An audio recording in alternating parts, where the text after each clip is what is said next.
ब्राह्मणी और नेवला की कहानी। एक गांव में देव शर्मा नामक ब्राह्मण अपनी पत्नी एक साथ रहता था। उसके घर के आंगन में एक नेवली भी रहा करती थी। देव शर्मा की पत्नी गर्भवती थी। जिस दिन उसने पुत्र को जन्म दिया उस दिन नेवली ने भी एक नेवले को जन्म दिया। नेवले को जन्म देने के उपरांत नेवली चल बसी के प्रति उसके हृदय में प्रेम भाव उमड़ पड़ा और वह अपने पुत्र के समान ही उसका भी पालन पोषण करने लगी। नेवला भी ब्राह्मण के परिवार से अच्छी तरह घुल मिल गया। वह सदा उसके पुत्र के साथ खेला करता था। दोनों में अच्छी मित्रता हो गई थी।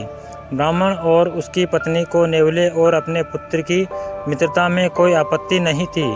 दोनों का प्रेम देख वे प्रसन्न थे, किंतु ब्राह्मणी का हृदय यदा कदा चिंतित हो उठता और वह सोच बैठती कि पशु बुद्धि के कारण कभी नेवले ने उसके पुत्र का कुछ अनिष्ट कर दिया तो। यह शंका धीरे धीरे उसके मन में घर करते गई। उधर ब्राह्मण का विश्वास था कि पशुओं में भी प्रेम भाव की समझ होती है और नेवला अभी उसके पुत्र को अनिष्ट नहीं पहुंचाएगा। एक दिन ब्राह्मणी अपने पुत्र को एक वृक्ष की छांव में सुलाकर नदी में पानी भरने चली गई। उस समय नेवला भी वहां खेल रहा था। जाने के पहले वह ब्राह्मण से पुत्र का ध्यान रखने को कह गई। उसे भय था कि वह कहीं नेवला उसे काट न ले।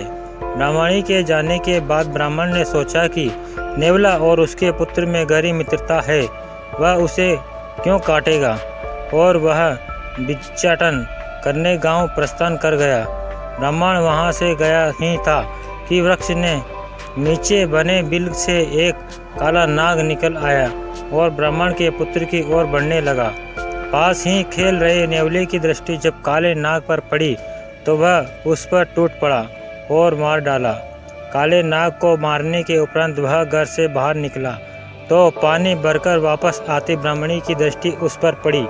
नेवले के मुंह में खून लगा हुआ था, जिसे देख ब्राह्मणी घबरा गई। उसने सोचा कि नेवले उसके पुत्र का वध करने आ रहा है। क्रोधवश अपने सिर पर उठाए घड़े को उसके नेवले पर पटक दिया और नेवले के प्राण पखेरु उड़ गए।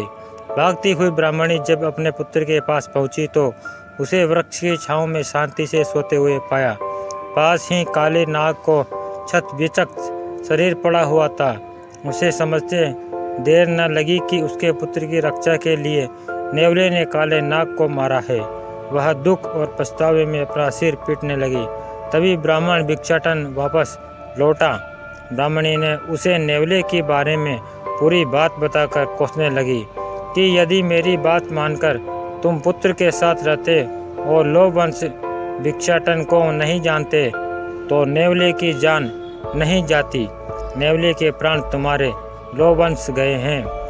तो दोस्तों, इस कहानी से हमें यह सीख मिलती है कि बिना विचारे जो करे सो पीछे पछतावे। धन्यवाद दोस्तों। आपको कोई भी काम बिना सोचे समझे नहीं करना चाहिए। दोस्तों, आपको कहानी अच्छी लगी हो तो चैनल को सब्सक्राइब ज़रूर करें और एक लाइक कर देना। धन्यवाद। अगले वीडियो में मिलते हैं, तब तक के लिए बाय।